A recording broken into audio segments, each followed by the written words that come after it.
I, 30F, have been married to my husband Ben, 32M, for 5 years now. We met in college during our senior year when we were paired up for a group project in our general education class. Ben was studying to become a teacher while I was pursuing marketing. Even though we were in different fields, we clicked instantly. He was funny, kind, and so passionate about wanting to make a difference in students' lives. I fell in love with his dedication and how he could light up any room with his smile. My mother passed away from cancer when I was 12. She was diagnosed when I was 10, and those 2 years were really hard on all of us. My father, Mark, 58M, took her death particularly hard and threw himself into work to cope. For 3 years, it was just the two of us, and we were really close during that time. He was both my mom and dad, and even though he worked a lot, he always made time for me. Everything changed when he met Diana, 45F, at a business conference. She came from old money and had never worked a day in her life. Her family owned several successful businesses, and she lived off her trust fund. They dated for 6 months before getting married when I was 15. I was happy for my dad because he seemed to smile more, but Diana and I never really connected. From the beginning, Diana was obsessed with status and appearances. She completely redecorated our house, saying it looked too middle class. She threw out furniture my mom had picked out, claiming it was outdated. When I protested, she told me I needed to learn about quality and class. My father never said anything, probably because he was afraid of being alone again. Diana constantly talked about money. She would comment on people's clothes, cars, and houses, always comparing them to what she had. Every conversation somehow turned into a discussion about wealth or status. She even started pushing my father to move to a more upscale neighborhood because she was embarrassed about living in our current one. When I started college, Diana insisted I major in business or law because those were proper careers for someone of our status. She was disappointed when I chose marketing, saying it wasn't prestigious enough. But at least marketing was business-related, so she didn't completely disapprove. Then I met Ben in my final year. On our first date, he told me about his dream of becoming a high school teacher and helping students who struggled like he did with dyslexia. I found his passion inspiring, but when I told Diana and my father about him, their reaction was awful. Diana immediately started researching his family background. When she found out his parents owned a small bookstore and lived in a modest neighborhood, she told me I needed to think about my future. She said dating someone like Ben would only hold me back in life.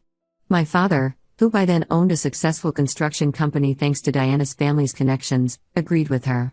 He said I deserved someone more ambitious. Despite their disapproval, Ben and I continued dating. He would come over for family dinners, and Diana would spend the entire time making subtle digs about his career choice. She would talk about her friends' children who were becoming doctors and lawyers, then look at Ben and say how brave it was that some people chose passion over success. When we got engaged after 2 years of dating, Diana threw a fit. She said I was throwing my life away on someone who would never be able to provide the lifestyle I deserved. My father took me aside and offered to introduce me to the son of his business partner, saying it wasn't too late to make a better choice. We had a small wedding because that's what we wanted and could afford. Diana made it her mission to tell everyone how disappointing it was. She complained about everything, from the venue to the food to the decorations. She told her friends she was embarrassed to attend such a budget wedding. My father refused to contribute anything, saying if we couldn't afford a proper wedding, we weren't ready for marriage. The first few years of our marriage were peaceful because we limited contact with them. Ben and I bought a small apartment, started our careers, and were happy. I advanced in my marketing career while Ben became a beloved teacher at his school. We weren't rich, but we had everything we needed. Last week, Diana invited us for dinner to celebrate my father landing a major construction contract. She mentioned she was inviting some important business associates and their families, and it would mean a lot to my father if we attended. Against my better judgment, I agreed. The dinner was at an expensive restaurant Diana had rented out for the evening. From the moment we arrived, she started her usual behavior. She kept pointing out how everyone else was wearing designer clothes while making obvious glances at Ben's department store suit. She bragged about their new vacation home and my father's business success. Then, during the main course, she turned to Ben and asked him loudly across the table how it felt to be the poorest person at the dinner. The entire table went quiet. She didn't stop there. She said she was genuinely curious about how someone could be content earning so little when they had the potential to do better. My father laughed and added that real men provide better lives for their wives. I watched Ben's face fall. This man who is usually so confident and happy looked completely humiliated. His hands were shaking slightly as he put down his fork. Before he could respond, I stood up and told them both they were disgusting people who cared about nothing but money. I said Ben was worth 10 of them because he actually made a difference in people's lives instead of just hoarding wealth and looking down on others. Diana started crying, doing her usual victim act. She said she was just concerned about my future and wanted what was best for me. My father got angry and demanded I apologize to Diana for ruining dinner and embarrassing him in front of his business associates. I refused and told them both I was done with their toxic behavior. I grabbed Ben's hand, and we left immediately. The car ride home was silent. Ben kept staring out the window, and I could tell he was fighting back tears. When we got home, he broke down and told me he was sorry that my relationship with my father was strained because of him. He offered to try harder to fit in with their world or find a better paying job. It broke my heart to hear him apologize for being who he is. I told him he had nothing to apologize for and that I was done with both of them. I blocked them on my phone and all social media. My father has been calling from different numbers, leaving messages saying I'm overreacting and need to make peace with Diana. Some family members are saying I should forgive them because they're family and meant well.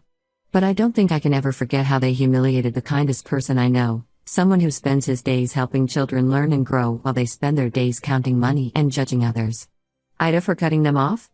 Update 1: The past 2 weeks have been absolute chaos.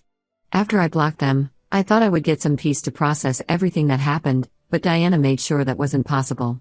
She started a full-blown smear campaign against Ben and our extended family, making him out to be some kind of manipulative monster. It started with my Aunt Lisa calling me at work, sobbing. She said she needed to speak with me urgently and alone, without Ben present. When I met her for coffee after work, she could barely look me in the eyes. She told me Diana had been calling every family member, telling them Ben was financially abusing me and had isolated me from my family. According to Diana's version, Ben had been systematically cutting me off from my family since we started dating. She claimed he was jealous of my father's success and felt threatened by my family's wealth. She told everyone that Ben controlled all our finances and forced me to work extra hours while he lounged around all summer because teachers get vacations. The accusations got worse. Diana told people that Ben had convinced me to take out loans in my name to fund his gambling habit. That was completely false. We had some student loans, but they were from before we met. She even suggested that Ben had threatened to hurt himself if I ever talked about leaving him, painting him as emotionally manipulative. My cousin Rachel believed Diana and posted on Facebook about how worried she was about me, asking mutual friends to help me escape my abusive marriage. Several people commented offering help and sharing domestic abuse hotline numbers. It was humiliating and infuriating to see people discussing my marriage like this. I found out that Diana had even gone to Ben's school. She approached the principal with fake concerns about Ben's stability, suggesting he might not be fit to work with children. Thankfully, the principal knew Ben's character and dismissed her claims, but Ben was devastated when he found out. He's scared this could affect his career if Diana keeps spreading lies. My father has been enabling all of this. When my uncle called him to verify Diana's stories, instead of telling the truth, he said he had noticed concerning changes in my behavior since meeting Ben. He told people Ben had isolated me from family events, when the truth was we stopped attending because of their constant belittling of Ben's career. The worst part was discovering that my father had been telling his business associates a completely different story. He told them I had married Ben because I was pregnant and felt trapped. When the pregnancy supposedly ended in miscarriage, he claimed I stayed with Ben out of guilt. I've never been pregnant, and it makes me sick that he would make up such lies just to save face in front of his rich friends. I couldn't stay silent anymore. I wrote a detailed email to our entire extended family. I started with Diana's most recent lies and systematically debunked each one. Then I shared specific instances of their behavior over the years, the time Diana told Ben he should park his car around the corner during family gatherings because it embarrassed her to have an old Toyota in her driveway, when my father offered to pay for a divorce lawyer if I left Ben, saying he had several more suitable candidates in mind, how Diana would send me listings for better jobs to give to Ben, all while making comments about how teaching was more of a hobby than a career, the countless times they manipulated family events to clash with Ben's teaching schedule, then claimed he was antisocial for not attending, how they excluded Ben from the family Christmas card photo last year, saying it was for blood relatives only, but included Diana's nephew. The response to my email was both eye-opening and heartbreaking. Some family members were horrified by Diana's behavior and apologized for believing her lies. My cousin Amy admitted Diana had been pushing her to set me up with her husband's investment banker friend, claiming my marriage was on the rocks. But others doubled down on their support of Diana. My cousin Sarah suggested that maybe Diana was right, that I was too emotionally invested to see how Ben was holding me back. She pointed out that I could have married someone who would have given me a life of luxury instead of having to work. It showed me how deeply Diana's materialistic values had infected our family. A few relatives tried to play peacemaker, suggesting family counseling or mediation. They said Diana must be acting this way because she cares about me and wants what's best. But spreading malicious lies about Ben and trying to damage his career isn't caring, it's cruel and calculated. Ben has been incredibly strong through all of this, but I can see it's wearing him down. Last night, he asked me if I was sure I didn't want the kind of life my father and Diana could provide. It broke my heart. This wonderful man who spends his summers running free tutoring programs for struggling students was questioning his worth because of their superficial values. I'm actually glad this happened. Now everyone can see Diana and my father for who they really are, shallow, materialistic people who care more about appearances than family. No amount of money is worth staying connected to people who would try to destroy someone's reputation and career just because they don't meet their standards of financial success. Update 2. Just when I thought this situation couldn't get more twisted, I discovered something that changed everything. My mother's sister, Aunt Carol, reached out to me after seeing my email about Diana's behavior. She had been living abroad for the past decade and wasn't very active on social media, so she hadn't known about all the drama. We met for coffee, and she asked me about my student loans. I explained how I had to take out loans for college because my father said he couldn't afford to help, even though his construction business was doing well by then. Aunt Carol's face went pale. She revealed that before my mother died, she had taken out a substantial life insurance policy. Mom knew her cancer was terminal and wanted to make sure I would be taken care of, especially regarding my education. The policy was worth $500,000, and my father was supposed to use it specifically for my college education and future needs. Aunt Carol had all the documentation. She showed me letters my mother had written, explicitly stating her wishes for the money. She even had emails from the insurance company confirming the payout to my father shortly after Mom's death. My father had never mentioned any of this to me. When I confronted him, he tried to dodge the conversation at first. But when I told him I had proof of the insurance policy, he finally admitted everything. He had used the money as capital to start his construction company, the same company he always bragged about building from scratch with his own hard work. His justification made me sick. He said he knew my mother wanted the money to secure my future, and by using it to start a successful business, he had done exactly that. He claimed he was planning to leave me the company anyway, so technically, I would get the money back eventually. But it got worse. Diana knew about the money all along. She had found the insurance documents years ago and had actually been the one to suggest using what was left of it, around $150,000, to renovate their vacation home last year. Money that was meant for my education and future was used to install a pool and home theater in their beach house. The timing of this revelation hit particularly hard. Ben and I had been trying to save for a house down payment for the past 3 years. We live in a small apartment, carefully budgeting every month, while my father and Diana live luxuriously with money that should have been mine. I started thinking about all the times they mocked Ben's salary or my career choices. All those snide comments about us not being able to afford a better apartment or a fancier wedding. All while they were literally living off money that was meant for me. When word got out about the insurance money, my father suddenly changed his tune. He started calling with offers to help us buy a house, saying he wanted to make things right. Diana even sent an email suggesting we look at houses in their neighborhood, acting like nothing had happened and this was all just a big misunderstanding. But it's too late. I consulted with a lawyer who specializes in estate law. She said I might have a case because there's clear documentation of my mother's intentions for the money, and my father essentially misappropriated funds that were meant for my education and future. The lawyer also pointed out that my father's emails offering to buy us a house now could be seen as an admission of guilt. He knows he did something wrong and is trying to cover his tracks. We're preparing to file a civil suit. Some family members think I'm being greedy by pursuing legal action. They say I should be grateful that my father turned the money into a successful business.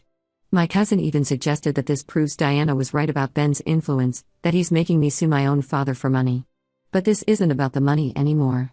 It's about my mother's last wish being completely disregarded. It's about my father and Diana living in luxury while mocking Ben and me for our modest lifestyle, knowing all along they got their start with money that should have helped us build our life together. I don't even care if we win the lawsuit. I just want everyone to know the truth about how my father built his precious company, with money stolen from his dead wife's daughter. Update 3. The legal battle over my mother's life insurance money is moving slowly through the courts, but that's not why I'm writing this final update. Something happened at my cousin Rachel's wedding last weekend that I need to share. I initially wasn't going to attend. Rachel was one of the family members who had sided with Diana, even after learning about the insurance money. But she reached out personally, saying she wanted both sides of the family to be present on her special day. Ben encouraged me to go, saying I shouldn't miss important family events because of Diana and my father. He offered to stay home to avoid drama, knowing his presence would make things tense. The wedding was at an upscale country club, exactly the kind of venue Diana loves. From the moment I arrived, I could feel people watching me. Some relatives came up to hug me, others pretended not to see me. I was seated at a table far from my father and Diana, which was fine by me. But Diana couldn't leave well enough alone. During the reception, she made her way to my table, clearly tipsy from champagne. She hugged me like nothing had happened, loudly announcing to everyone nearby that she was so happy we had reconciled. When I pushed her away, she started her crying routine, asking why I was still being so cruel to her when she only ever wanted to be my mother. Then she did something unforgivable. She turned to the other guests at my table and said, "Poor Ben couldn't make it. He's too ashamed to be around successful people. It must be hard being a teacher when everyone else here is actually somebody." She laughed like it was a joke, but I saw several people cringe. I'd had enough. The last 6 months of legal battles and family drama had worn down my patience. I stood up and decided to give everyone the show they were apparently waiting for. I told them everything, about how Diana and my father had spent years belittling Ben's career choice, about the life insurance money they stole from me, about Diana's attempts to ruin Ben's reputation at his school. My father tried to interrupt, but I wasn't finished. I talked about how Ben spent his summers running free tutoring programs for underprivileged kids while they spent my mother's money on beach house renovations. I told them how Ben had encouraged me to attend this wedding despite everything, because he was a bigger person than any of them. Diana tried to play victim again, saying I was being dramatic and ruining another family event. That's when my Aunt Carol stood up and confirmed everything I'd said about the insurance money. Other relatives started speaking up too, sharing times they'd witnessed Diana's cruel behavior. The bride was crying, the guests were whispering, and Diana was having a meltdown. My father just sat there, staring at his plate. I ended by saying I'd rather be married to a teacher who makes the world better than be part of a family who thinks money is all that matters. I left the wedding and haven't looked back. Several relatives have cut contact, saying I'm the toxic one for causing a scene. Others have reached out to apologize for not standing up for Ben sooner. My father's business associates have started asking questions about the insurance money, which is apparently causing problems for him. Ben and I recently moved to a different city where he accepted a position as head of the English department at a progressive private school. The salary is better, but more importantly, he's happy and respected for his work. I've started my own marketing consultancy, and we're doing well. We bought a small house, nothing fancy, but it's ours. Sometimes I think about Diana and my father in their big empty house, counting their money and judging others. I realize now that cutting toxic people out of your life isn't just about standing up for yourself, it's about choosing what kind of person you want to be. The lawsuit continues, but honestly, I don't care about the money anymore. I just want them to admit what they did to my mother's last wish. Ben and I are happy in our modest life, rich in ways Diana and my father could never understand.